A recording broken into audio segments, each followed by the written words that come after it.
이 시간 함께 보실 말씀은요, 마가복음 11장 1절부터 7절까지를 보겠습니다. 마가복음 11장 1절부터 7절까지를 보겠습니다. 예루살렘에 이제 입성하시는 이제 장면인데요, 예수님께서. 자, 11장 1절부터 보시면, 그 후 그들이 예루살렘에 가까이 와서 올리브산 근처 베파게와 베다니에 이르렀을 때 주께서 제자들 가운데 둘을 보내시며 그들에게 말씀하시기를, 너희 맞은편 마을로 가라. 마을에 들어서자마자 아무도 타보지 않은 매여있는 나귀 새끼 한 마리를 보리니 풀어서 끌고 오너라. 만일 누가 너희에게 말하기를 어찌하여 이렇게 하느냐고 하면 주께서 그것을 쓰신다고 말하라. 그러면 즉시 그 사람이 그것을 여기로 보내리라고 하시더라. 그리하여 그들이 가서 사거리 문 밖에 나귀 새끼가 매여있는 것을 보고 그것을 풀더라. 그때 거기에 서 있던 몇 사람이 그들에게 말하기를, 너희가 나귀 새끼를 푸니 무슨 짓이냐고 하자 제자들이 예수께서 일러주신 대로 그들에게 말하니 그들이 허락한지라. 제자들이 그 나귀 새끼를 예수께 끌고 와서 그 위에 자기들의 겉옷을 펴니 주께서 그 위에 타시더라. 자, 말씀을 위해 다 같이 기도하겠습니다. 위대하신 아버지 하나님, 저희들을 구원해 주시고 아름다운 예배를 드릴 수 있는 이 소중한 특권을 향유하게 해주셔서 감사드립니다. 이 시간 저희들은 다시 한번 마음을 열고 주님의 말씀을 듣기 원합니다. 이 위대한 말씀으로, 이 능력 있는 말씀으로 저희들의 마음을 휘저어 주시고, 우리가 주님 앞에 철저히 헌신하고 또한 더 낮아진 자세로 주님을 섬기고 또 주님을 위해서 우리의 인생을, 우리의 몸을 그렇게 쓰겠다는 그런 결연한 의지를 다시 한번 표명할 수 있는 좋은 계기가 될 수 있도록 해주십시오. 주님께서 강력하게 역사해 주십시오. 주 예수 그리스도 이름으로 기도했습니다. 아멘. 본문에 있는 대로 주께서 그것을 쓰신다. 주께서 그것을 쓰신다. 본문 3절에서 주께서 그것을 쓰신다라고 하는 말씀은 매우 권위가 있는 말씀입니다. 왜 그런 것인가? 전지전능하시고 무소부재하신 하나님, 창조주시고 구속주시며 온 땅의 심판자이신 만왕의 왕, 만주의 주 예수 그리스도께서 그것이 필요하여 쓰겠다고 하실 때 거기에 대고, 왜 이렇게 하시죠? 이것은 제 건데 왜 주님 마음대로 하시죠? 감히 그렇게 말할 수 있는 존재가 없기 때문에 그래요. 주님이 쓰시면 쓰시는 겁니다. 주님이 가져가겠다고 하면 가져가시는 거예요. 주님이 하시겠다 그러면 아무도 막을 수가 없는 거예요. 욥기 9장 12절에서는 보라, 그분이 취해 가시는데 누가 막을 수 있으랴? 누가 그분께 무엇을 하시나이까? 라고 말하겠느냐 그랬어요. 욥은 어떤 사람이었습니까? 하나님께서 500겨리의 소를 한 번에 가져가 버리셨죠. 500마리의 나귀, 7,000마리의 양, 3,000마리의 낙타에 달하는 그 모든 재산을 하루아침에 가져가 버리셨죠. 종들, 7명의 아들들, 3명의 딸들, 그리고 자신의 건강까지 주님은 다 취해 가셨어요.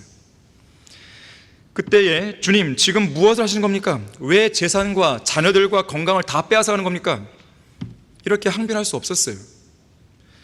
자, 하나님께서 지금 당장 여러분들의 건강, 가족, 친구, 재산, 직업, 재능, 사역, 지혜와 명철, 심지어 우리가 속해 있는 국가, 또 우리의 생명까지 취해 가신다 했을 때 우리 역시 그것을 막을 수 없습니다.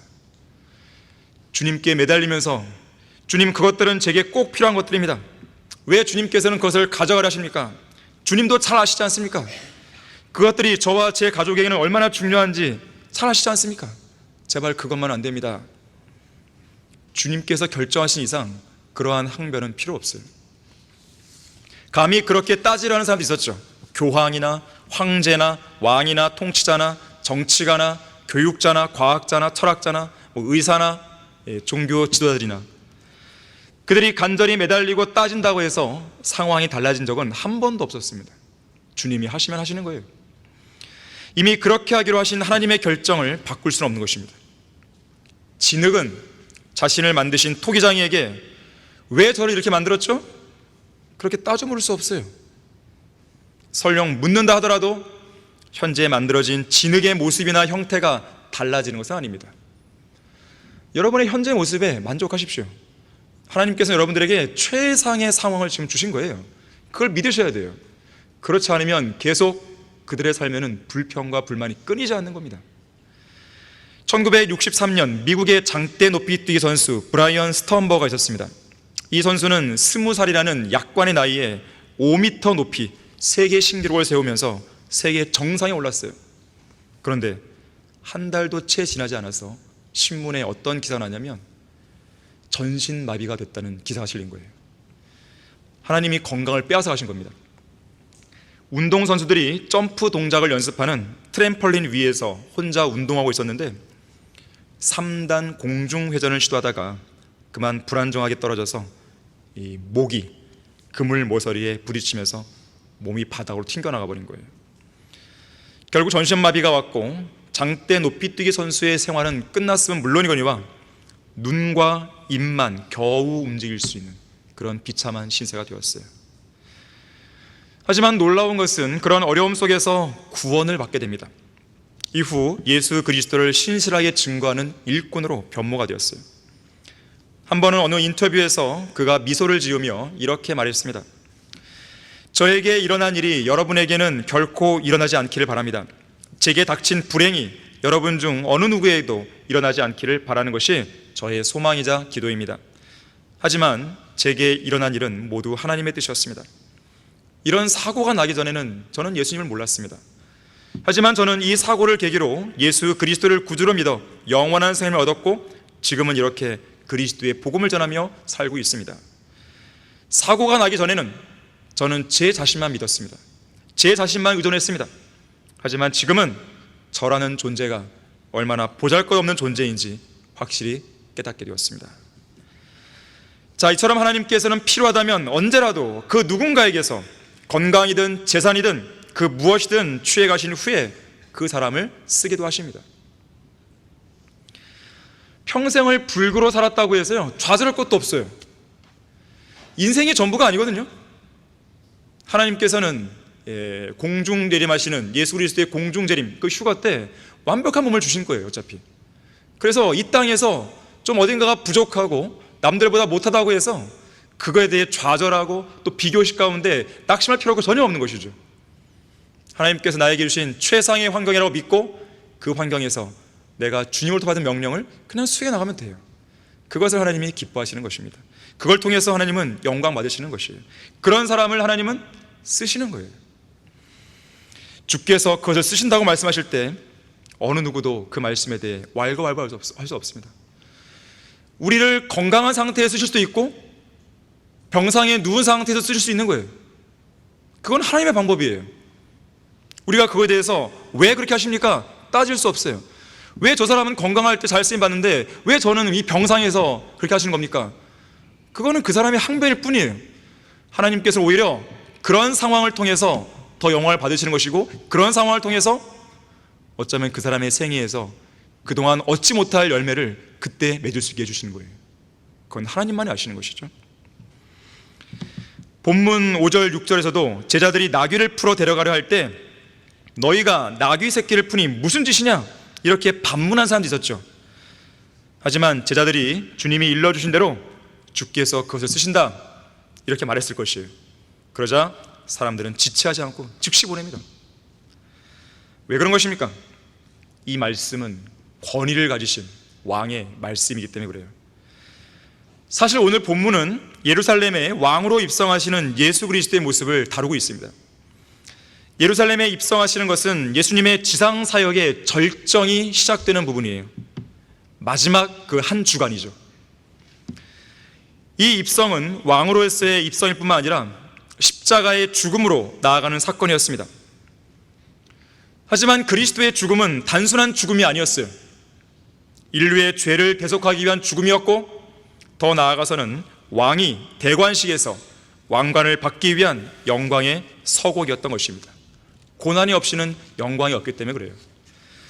어쨌든 예수님께서 권능으로 재림하시는 모습을 예표적으로 보여주고 있는 이 본문에서 왕으로 입성하시는 예수님이 보잘것없는 나귀를 쓰겠다고 말씀하시는 이 장면, 아주 의미심장한 대목입니다.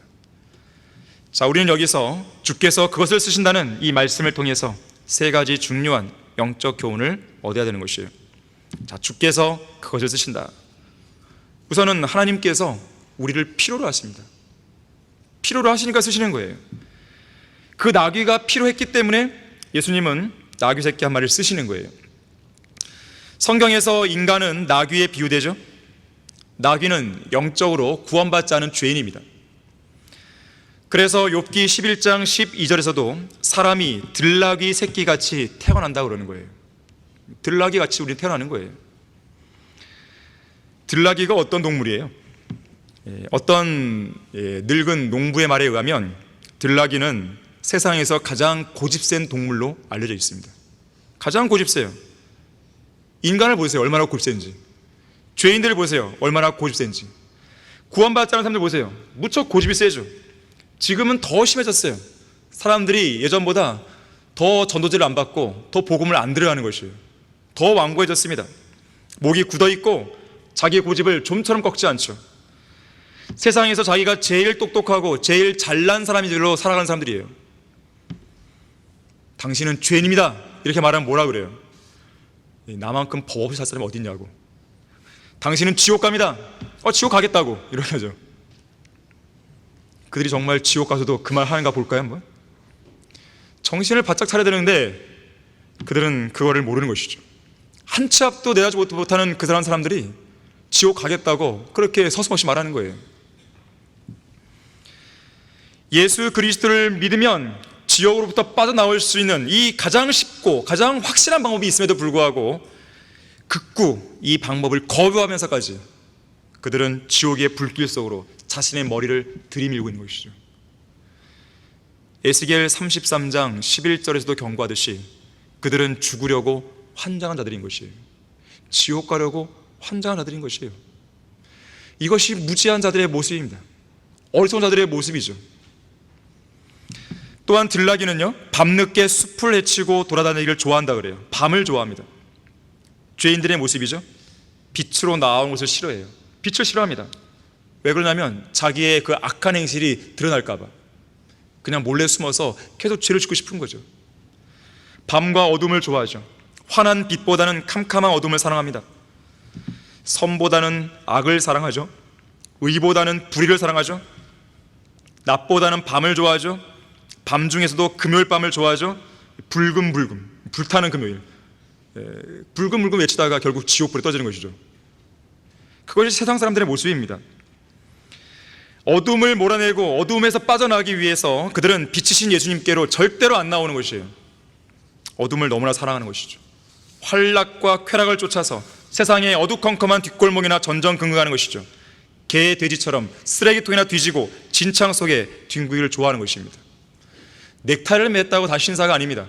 그 사람이 뒤에서 어떤 죄를 저지른지 그걸 어떻게 알아요? 겉만 멀쩡하다고 해서 그 사람이 죄를 안 짓습니까?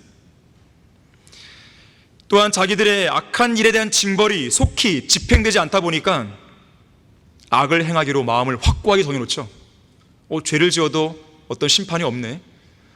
그건 하나님의 자비인데, 하나님은 오래 참으시고 인내하심인데 그걸 무시해버리고 마치 죄를 지을 수 있는 면죄부를 받은 것이냐, 그렇게 자랑삼아 죄를 짓고 있는 것이죠. 그러면서도 모든 게 잘 될 거라는 착각 속에 태평하게 삽니다. 이사야 47장 8절에서는 바로 그런 사람들에 대해서 언급하는데, 환락 가운데 자신을 내어준 사람이 태평하게 살면서 이렇게 고백하는 거예요. 오직 나뿐이라, 나밖에 없다는 거예요. 나 외에 다른 이가 없다. 나는 어떤 재앙도 당하지 않을 것이다. 이렇게 말하고 사는 거예요. 한편 이 나귀들 중에 어미 나귀는 행동이 매우 거칠다 그래요. 자, 들나귀가 거칠게 태어날 수밖에 없고 거칠게 행동할 수밖에 없는 것은 그의 어미가 거칠기 때문에 그래요. 인간은 태어날 때부터 아주 거친 죄인으로 태어나죠. 아기는 모태로부터 벗어났다 그랬어요. 그들은 태어나면서부터 거짓을 말하며 곁길로 나간다 그랬어요. 들나귀의 모습이죠. 태어날 때 불의와 죄들에 묶인 채로 태어나기 때문에 통제가 불가능할 정도로 거칩니다. 오늘 본문 2절에서도 이 나귀는 매여 있었어요. 자, 이것은 모든 인간은 죄의 종으로서 죄들에 매여 있는 채로 태어나는 것을 보여줍니다. 뿐만 아니라 4절에서 보듯이 이 나귀는 사거리 문 밖에 있어요. 자, 문 바깥에 있습니다. 예수님의 양 우리 안에 못 들어온 것이죠. 사거리에 있다는 것은 뭐예요? 갈림길에 있는 것이에요. 구원과 지옥, 하늘나라와 지옥, 이 갈림길에서 서성이고 있는 죄인들의 모습을 잘 보여줍니다. 또한 들나귀는 누군가가 자기 등에 올라타야만 그때서야 길들여질 수 있다고 그래요. 그 전까지는 결코 길들여지지 않습니다. 자, 죄인들 역시 마찬가지죠. 예수님께로 나와서 구원받고 자기를 묶고 있는 죄의 줄들에서 풀려나야만 어떤 것으로도 통제할 수 없는 그 죄의 본성이 길들여질 수가 있는 것이에요. 주님께서 그 죄인의 등에 올라타셔서 고삐를 잡고 이리저리 통제하셔야만 제대로 길들여질 수 있는 것입니다. 자, 어떻게 육신의 정욕을 이길 수 있습니까? 우리 안에 있는 그 세 사람, 성령 하나님을 통해서 제어할 수 있는 거예요. 성령 하나님이 그 안에 계시지 않은 죄인들은 제어할 수가 없어요. 육신의 노예로, 정욕의 노예로, 마귀의 노예로, 죽음의 노예로 그냥 살아가는 거예요. 자유가 없습니다. 주님께서 예수 그리스도를 믿고 구원받은 죄인 안에 들어오셔서 그 사람을 통제해야만 그 들나귀는 길들일 수가 있는 거예요. 이처럼 통제하기도 어렵고 완고하고 무지한 이 들나귀를 예수님은 지금 필요로 하고 계십니다. 본문 2절을 다시 보면 아무도 타보지 않은 매여있는 나귀 새끼 한 마리를 보리니 풀어서 끌고 오느라고 명령하시죠. 풀어서 끌고 와야 돼요. 욥기 39장 5절에서는 이 하나님께서 욥에게 물으십니다. 누가 들나귀를 놓아주어 자유롭게 하였느냐? 누가 들나귀의 줄을 풀어주었느냐? 자, 이 들나귀를 사람으로 빗대어 본다면 답은 분명하죠. 예수님께서 그렇게 해주시는 거예요. 우리를 묶고 있는 죄와 사망의 줄들에서 우리를 풀어주신 분은 예수 그리스도십니다. 죄의 포로들에게 구원을 선포하신 분은 예수 그리스도세요. 우리를 사망의 골짜기에서 벗어나게 해주신 분도 예수 그리스도세요. 지옥의 불구덩이에서 건져주신 분도 예수 그리스도십니다. 죄와 사망의 법에서 해방시켜주신 분도 예수 그리스도세요. 그렇게 풀어주신 뒤에 우리를 쓰려고 하시는 겁니다. 들나귀 같은 자들이었던 우리를 필요로 하시는 거예요. 물론 전능하신 하나님께서는 우리가 없다 하더라도 뭐 아쉬운 게 없으신 분이에요. 그분 자체로서 완벽하시기 때문에 우리가 있든 없든 주님은 얼마든지 찬양받을 수 있고 얼마든지 영광받을 수 있는 거예요. 하나님께서는 온 우주에 혼자 계신다 하더라도 아무런 문제 없이 지낼 수 있으신 분입니다. 그런데 우리를 필요로 하시는 것이죠. 하나님의 자비입니다. 러크만 목사님은 이렇게 설교했어요. 주님께서는 왜 우리를 위해서 상하셨습니까? 왜 우리를 위해서 주먹으로 얼굴을 맞았습니까? 수염이 뽑히는 수치와 고통을 참으셔야 했던 이유가 무엇입니까? 왜 가시관을 쓰셨으며 왜 귀중한 피를 흘렸습니까? 과연 우리를 위해서 그런 일을 감내하신 이유가 무엇입니까? 전능하신 하나님께는 우리가 해변의 모래알처럼 하찮은 자들입니다. 은하계들과 성단들을 만드신 주님께서는 해변에 깔린 자갈처럼 미미한 죄인 한 명을 본향으로 데려가시려고 이 땅에 내려오셨는데 왜 그런 고초를 다 봐셨단 말입니까? 하나님께서는 우리가 꼭 구원받아야만 영광을 받으실 수 있었던 것도 아닙니다. 우리가 구원받지 않아도 얼마든지 영광 받을 수 있습니다. 하나님께서는 우리를 상대하실 필요도 없습니다. 지옥에 가도록 내버려 두실 수 있었습니다. 그렇다면 왜 진흙구덩이와 지옥의 수렁에서 우리를 구원하셔야 했단 말입니까? 여러분 알고 계세요? 답을 알고 있죠. 우리를 구원하시기 위해서. 그거밖에 없는 것이죠. 그것이 하나님의 사랑이기 때문에. 하나님의 위대한 사랑과 은혜와 자비 속에서 우리의 구주이신 하나님께서는 전혀 존중할 가치조차 없는 이 무지하고 완고한 우리들을 필요로 하고 계시는 거예요. 이것을 우리는 잊지 말아야 됩니다. 자, 주께서 그것을 쓰신다. 두 번째로, 말 못하는 들나귀를 쓰시는 주님께서는 그 무엇이라도 또 그 누구라도 사용하실 수 있어요. 재판관기 4장에 보게 되면 에프라임 지파 출신의 여성 재판관 드보라가 나오죠. 당시에 남성 재판관이 없었던 것이에요. 이렇다 할 남성 재판관이 안 보인 것이죠. 드보라가 여성 재판관으로서 재판하고 있었습니다. 그런데 이사야 3장 12절과 13절에 보게 되면 여자가 재판하고 여자가 나라를 다스리고 지배하는 것에 대해서 부정적으로 말씀하는 내용이 나와요. 내 백성으로 말한다면 아이들이 압제자가 되며 여자들이 그들을 지배하는도다. 오 내 백성아, 너를 인도하는 그들이, 자 아이들과 여자들이죠, 너로 탈선하게 하여 너의 진로를 멸망시킨도다. 주가 변론하려 일어서고 백성을 심판하러 일어서는도다. 기본적으로 여자들과 아이들이 나라를 지배하는 것은 바람직하지 못한 현상입니다. 럭하만 목사님은 이 배교한 라오디케인들의 교회 시대에는 여자들과 아이들이 나라를 지배하고 있다면서 한때 미국의 대통령이었던 빌 클린턴은 재임 기간에 자유주의적이요 사회주의적인 여인들과 여자 동성 연애자들을 여러 정부 부처와 기관들의 고위직에 앉혔다고 말한 적이 있었어요. 더 나아가서는 미국의 건국 조상들은 모두 강직하고 성경대로 믿었던 백인 성인 남자들이었지 여자가 아니었다고 했습니다. 멀리 갈 것도 없이 수년 전 우리나라도 최초의 여성 대통령이 나왔다고 좋아한 적이 있었죠. 하지만 끝이 별로 좋지 않았죠.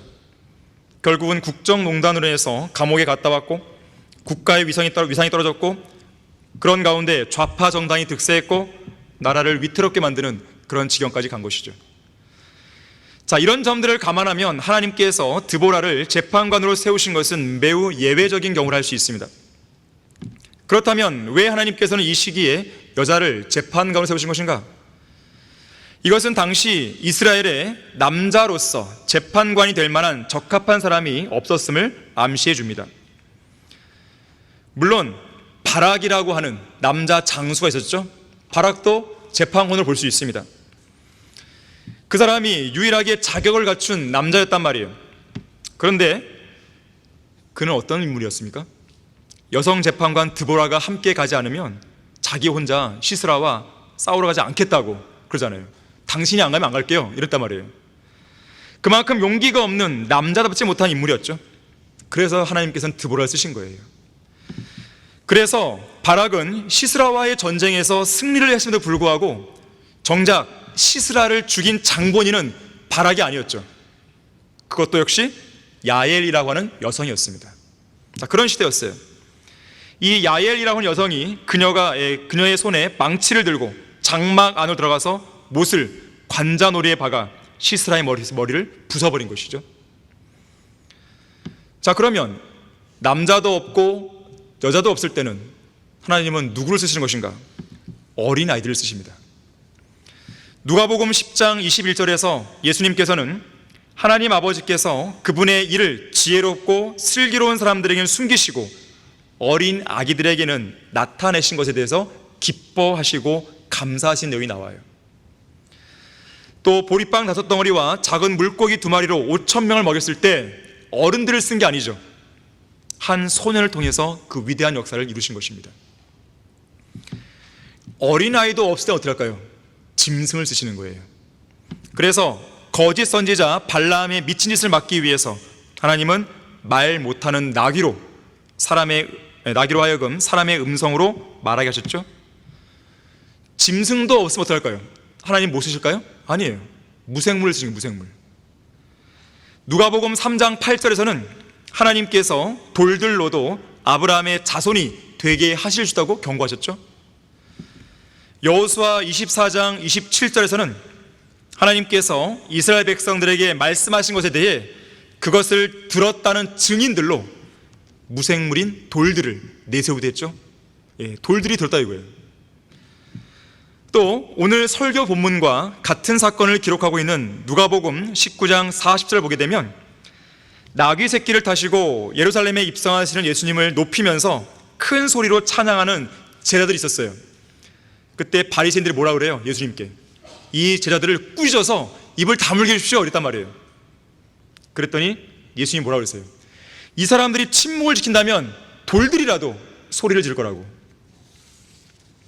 자, 이처럼 하나님께서는 반드시 전할 명령과 말씀이 있을 때 언제든지 그 누구라도, 그 무엇이라도 쓰실 수 있는 거예요. 이 세상 모든 피조물이 주님의 것이기 때문에 그렇습니다.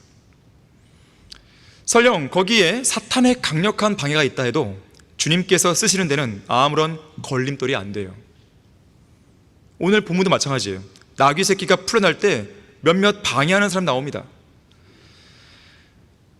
어떤 죄인이 복음의 능력으로 죄들에서 풀려날 때도 마귀의 방해가 있죠. 그래서 구령은 일종의 전쟁이에요. 영적 전쟁입니다. 자기의 소유를 빼앗기지 않으려는 이 마귀가 여러 가지 방법으로 방해를 하는 거예요. 아이들이 딱 구원받고 영적 기도만 하면 딱 될 그 찰나에 누가 와요? 부모가 딱 와서 데려가 버리잖아요. 그게 우연이 아닙니다. 영적 기도만 하면 딱 되는데 바로 그 찰나에 마귀가 보낸 그 부모에 의해서 아이는 구원 못 받는 것이죠. 영적 전쟁이에요. 구령뿐만이 아닙니다. 하나님께서 어떤 누군가를 들어 쓰시고자 할 때 마귀의 강력한 방해가 있어요.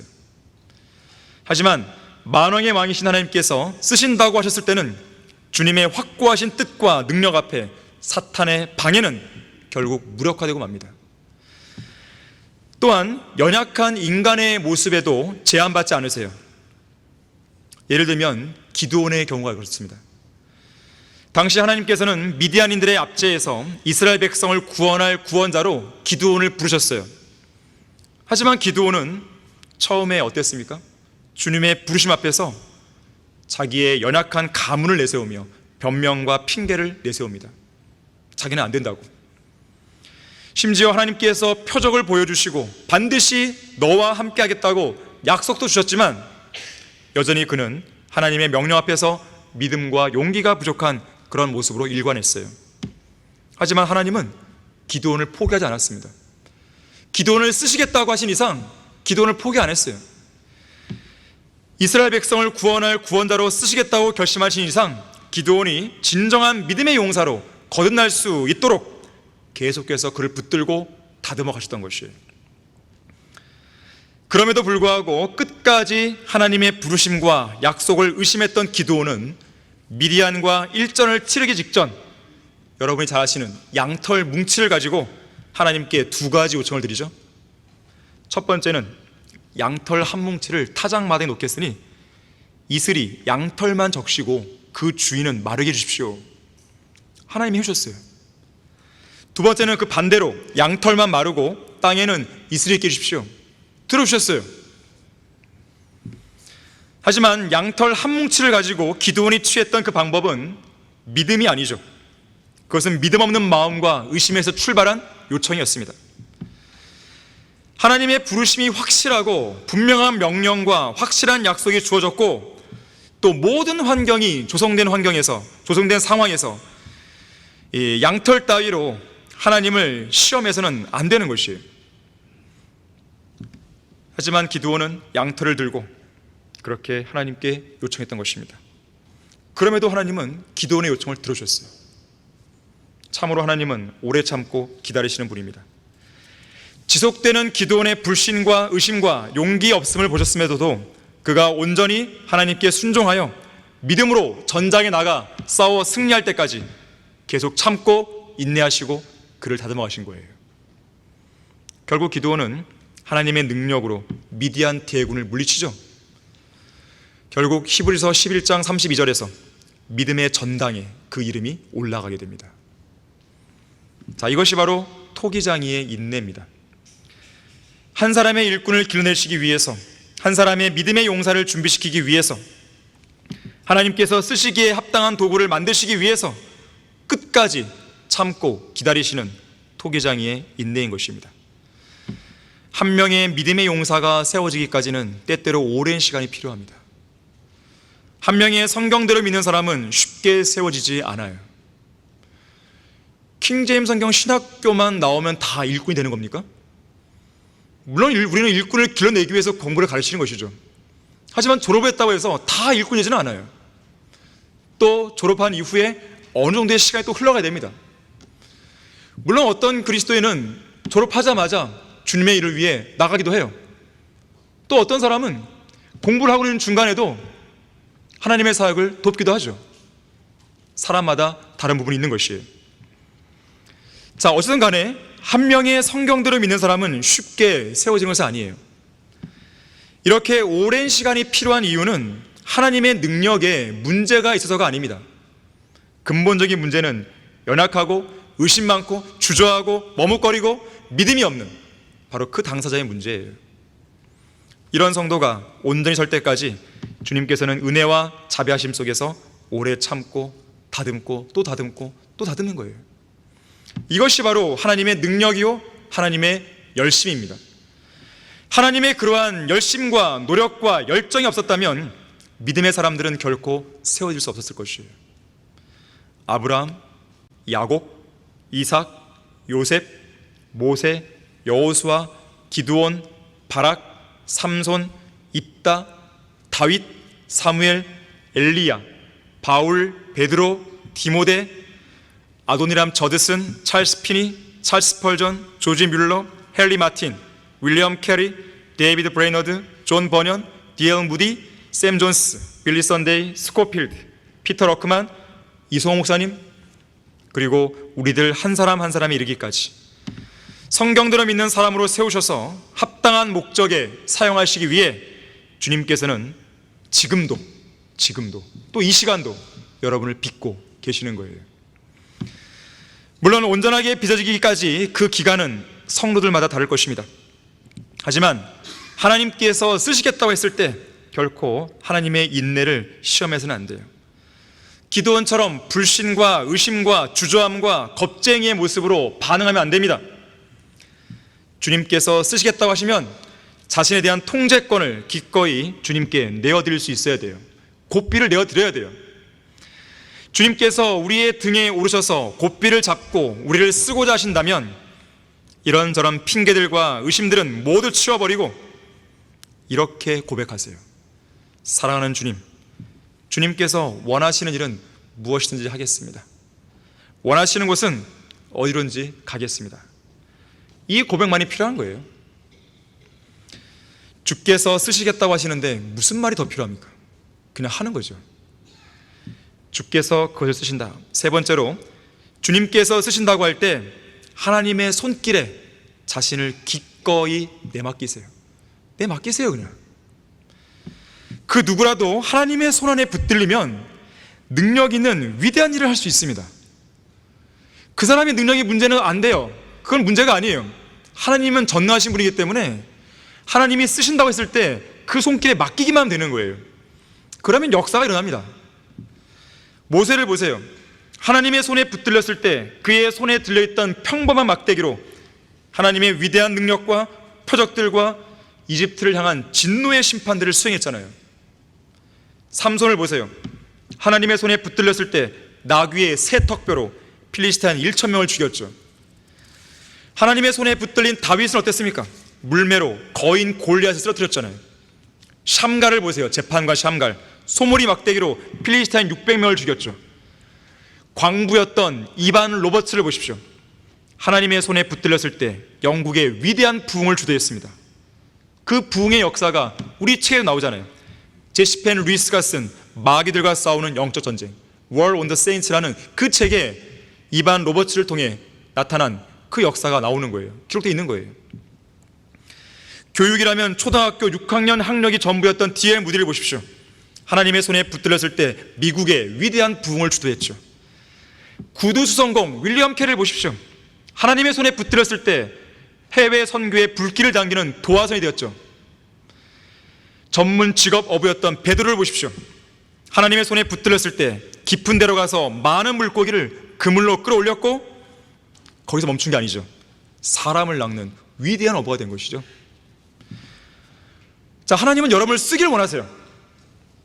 이 자리에 앉아있는 모든 분들, 구원받은 모든 성도를 쓰기 원하십니다. 문제는 여러분이에요. 과연 얼마나 여러분이 자신감 있게 믿음을 가지고 여러분의 인생을, 여러분의 몸을 주님께 맡기냐 이거예요. 하나님의 손에 붙들리기만 한다면 하나님이 원하시는 그 위대한 일을 이룰 수 있는 거예요. 문제는 그 사람에게 그렇게 내맡길 마음이 있느냐 없느냐 이거예요. 또한 그 마음뿐만 아니라 실제로 그 마음 그대로 자신을 몸으로 드리는가, 여기에 달려 있어요. 고린도후서 8장 12절에서 먼저 할 마음만 있다면 사람이 가진 대로 받으실 것이며 없는 것을 받지는 않습니다. 물론 이것은 연보에 관한 이야기지만 우리는 충분히 우리의 헌신과 관련해서 적용해 볼 수 있는 거예요. 하나님께서 여러분이 갖지도 않은 그런 은사나 재능을 원하시겠습니까? 그게 아니에요. 자, 하나님이 여러분을 쓰겠다고 하신 것은요, 거기에 필요한 은사도 주겠다는 거예요.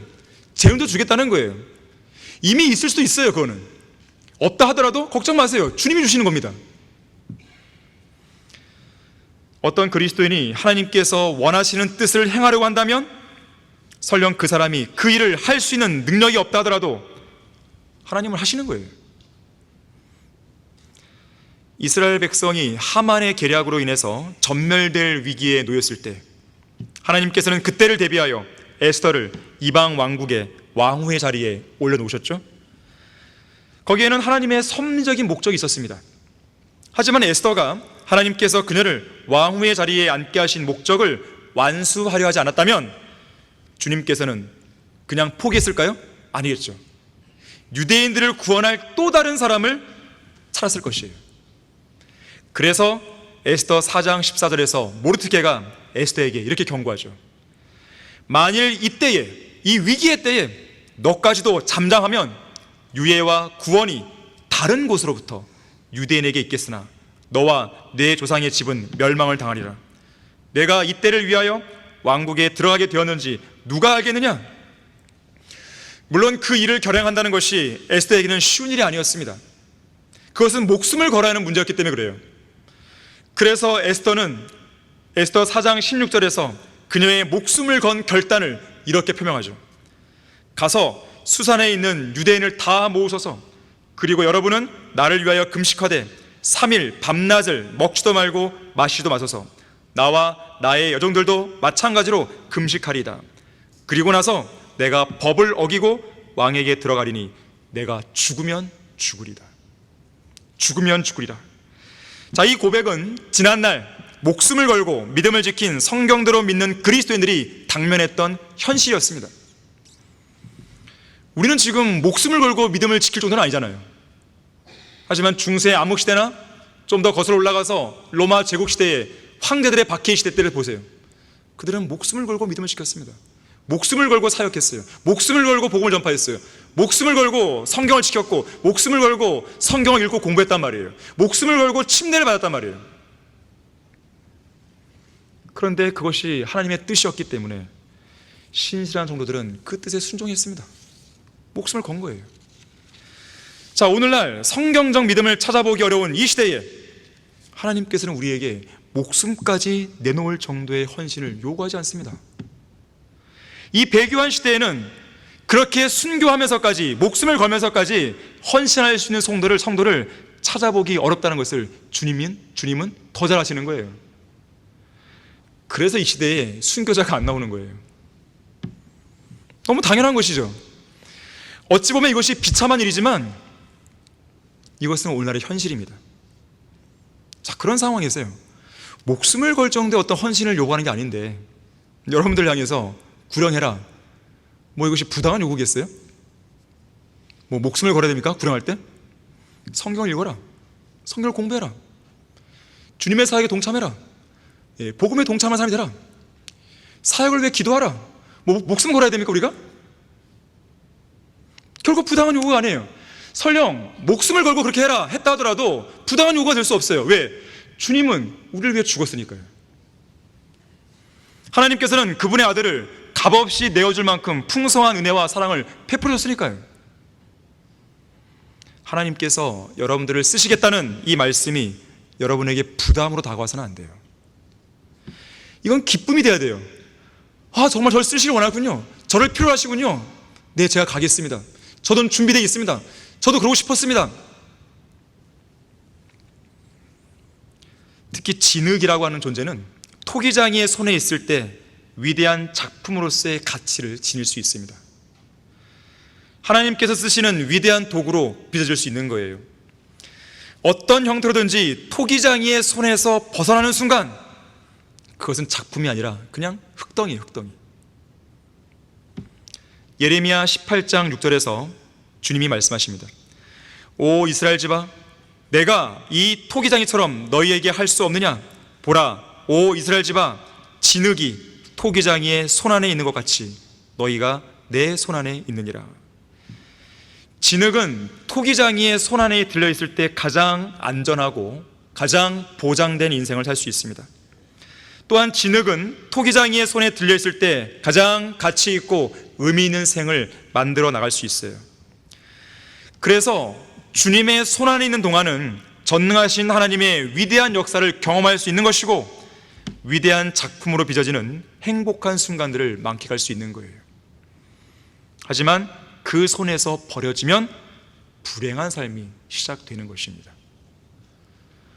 저는 저의 인생에서 담임 목사가 되겠다는 것은 아무것도 없었어요. 전혀 없었어요. 기대도 한 적도 없고 그 길이 어떤 것인지 생각해 본 적도 없고, 그런데요, 제가 걸어보지 못한 이 길을 저는 걷고 있는데 제가 한 가지 깨닫게 된 것은 뭐냐면, 그 전에 제가 알지 못했던, 잘 경험하지 못했던 하나님의 손길과 능력을 너무 많이 경험한다는 거예요. 이건 저에게 주어진 특권입니다. 저에게 주신 하나님의 선물인 거예요. 가늠할 수가 없죠. 여러분도 마찬가지입니다. 여러분 자신의 머릿속으로 계산기를 두드리지 마세요. 절대로 계산기를 두드려가면서 나는 이렇게 살겠고 저렇게 살겠고, 그건 아무런 의미가 없어요. 하나님의 뜻이 중요합니다. 하나님께서 인정하신 그 생애, 하나님께서 인정하신 그 계획이 중요한 거예요. 그 계획에 여러분을 자신을 내맡기잖아요. 그러면 여러분이 그 전에 경험하지 못했던 놀라운 하나님의 능력과 위대하심과 위로와 그것들을 경험하게 되는 거예요. 이거는 자기가 주님의 손에 내맡겼을 때만이 얻을 수 있는 경험이에요. 그래서 진흙은 반드시 물레를 돌리는 토기장이의 손에 들려져서 아름답게 빚어져야 되는 것이에요. 토기장이는 자신의 손 안에 들려있는 진흙을 반죽하고 이기고 또 떼고 누르기를 반복하다가 물에 적신 후 말리죠. 어떤 때는 그 진흙으로 몇 시간씩 쉬지 않고 일하기도 하고, 때로는 여러 날을 손도 대지 않고 내버려두기도 하죠. 너무 고주되니까. 이 모든 과정을 거쳐서 진흙이 완전히 부드러지게 되면 토기장이는 자신이 마음에 구상하고 있던 그 그릇을 만들기 시작합니다. 물레를 돌리면서 진흙을 정교하게 매만지며 반들반들하게 만드는 것이죠. 그런 뒤에 햇볕에 말리고 가마에서 구워내면 드디어 주님이 원하시는 작품이 탄생하는 것이죠. 그 결과 토기장이가 계획했던 용도에 맞고 그의 명성, 토기장이의 명성, 하나님의 명성에 손색이 없는 그 그릇이 세상에 나오게 되는 것이에요. 자, 우리는 럭화 목사님이나 이소호 목사님의 생애를 통해서 그걸 본 거예요. 오전에 제가 편지를 읽어드렸지만 특별한 분이에요. 특별한 분들, 스페셜맨들이에요. 특별한 분들이에요. 그렇게 표현했어요. 하나님께서 하라고 수행하신 그 명령들을 그대로 수행했던 특별한 분들이다. 그런 분들을 좀처럼 만나볼 수가 없어요. 자신의 모든 생애를 주님의 일에 다 걸어버린 거예요, 그냥. 자, 이러한 것은 진흙이 토기장이의 손에 들려있다는 사실을 믿음으로 받아들이고 그 손에 온전히 들어질 때만 가능한 일입니다. 토기장이의 손에 자신을 온전히 맡기는 게 중요해요. 자신의 몸을 드리는 헌신이 매우 중요합니다. 몸을 드리지 않으면 하나님께서 여러분을 빚으실 수가 없어요. 그때는 내버려 두십니다. 고집스러운 들나귀를 내버려 두시는 거예요. 그리고 그러다가 많이 고생하겠죠. 고생하다가 아, 이게 아니구나 돌아오게 되면 그때 주님께서는 또 다듬으시죠. 결론을 맺겠습니다. 저는 서두에서 오늘 본문은 왕의 입성을 다루는 재림을 보여주는 내용이라고 했어요. 그런 맥락에서 예수님은 인간을 상징하는 나귀를 쓰고 계시는 것이죠. 이것은 예수 그리스도의 다시 오심을 기다리고 있는 우리에게 시사해 주는 바가 큽니다. 왜냐하면 고린도전서 15장 58절에서는 예수님의 재림을 기다리고 있는 성도에게 바울이 이렇게 권면했어요. 견고하라, 흔들리지 말라, 항상 주의 일을 넘치게 하라. 이는 너희의 수고가 주 안에서 헛되지 아니한 줄을 너희가 알미니라 그랬어요. 여러분은 알고 계십니까? 그걸 알아야 되는 것이죠. 주님께 헌신하지 못한 사람은 알 턱이 없어요. 견고하고 흔들리지 말고 주의를 넘치게 하고 내가 지금 하고 있는 이 수고가 주님 안에서 헛되지 않다는 것을 알 턱이 없는 겁니다. 헌신하지 않으니까. 주님의 손에, 토기장의 손에 자신을 내어든 적이 없기 때문에 모르는 거예요. 재림을 기다리고 있는 우리로서는 어떻게 해서든지 주님께 쓰임받는 사람이 되어서 항상 주의를 넘치게 할 수 있어야 됩니다. 방법을 찾으세요. 기도하세요. 주님, 저는 주님께 쓰임받고 싶습니다. 저도 써주세요. 이 기도가 우리에게 필요한 거예요. 영이신 하나님께서는 지상에서 그분의 사역을 이루시기 위해 아무것도 아닌 들나귀 같은 존재들인 우리를 필요로 하시는 거예요. 이 시간 주님께서는 이 자리에 앉아있는 성도들 한 사람 한 사람을 지명하시면서, 옆 사람 볼 필요 없어요. 자기 자신을 보면 됩니다. 한 사람 한 사람을 지명하시면서 주께서 그 성도를 쓰신다, 그렇게 말하라고 이 설교를 통해 제시하고 있는 거예요. 여러분을 쓰겠다고 하시는 주님의 말씀이 부담스럽습니까? 짐으로 다가와요? 주님께서 나를 쓰신다고 할까봐, 그런 말씀을 들을까봐 두려운 것입니까? 하나님께서 우리에게 주신 것은 두려워하는 영이 아니라 능력과 사랑과 건전한 생각의 영이라고 했어요. 두려움은 마귀가 주는 것이에요. 두려움은 마귀가 주는 것이에요. 우리가 가져야 할 두려움은 하나님에 대한 두려움입니다. 그거 외에는 없어요. 하나님을 두려워하는 것이 아닌 다른 엉뚱한 두려움이 왔다, 그건 마귀가 주는 것입니다. 자, 우리에게 필요한 것은 두려워하는 영이 아니에요. 능력, 사랑, 건전한 생각, 이게 필요해요. 자, 누구나 주저할 수 있고 누구나 머뭇거릴 수 있어요. 하지만 전능하신 하나님의 능력에 자신을 온전히 맡겨야 됩니다. 맡기면 나머지는 하나님이 책임져 주세요. 하나님께서는 반드시 채워주시고 동행하십니다. 우리더러 알아서 하라고 내버려 두신 분이 아니에요. 주님께서 친히 쓰시겠다고 하시는 그 말씀 앞에 하나님께서 주시는 능력과 사랑과 건전한 생각의 영으로 기꺼이 자신의 몸을 드리겠다고 결행하는 여러분 모두가 되기를 바라겠습니다. 자, 기도하겠습니다. 감사하신 아버지 하나님, 우리는 오랜만에 다시 한번 일꾼을 부르시는 하나님의 말씀에 관해서 우리는 설교를 들었습니다. 일꾼이 필요합니다. 주님께서는 일꾼을 필요로 하고 계십니다. 이 땅에서 주님께서 맡기신 사역이 끝난 게 아닙니다. 우리 가운데 단 한 사람도 마치 그 사역이 끝난 것처럼 너저분하게 신앙생활하는 그런 사람이 없도록 해주십시오. 어떠한 형태로든지 주님의 손에 위대하게 쓰임받을 수 있도록 도와주십시오. 주 예수 그리스도 이름으로 기도했습니다. 아멘.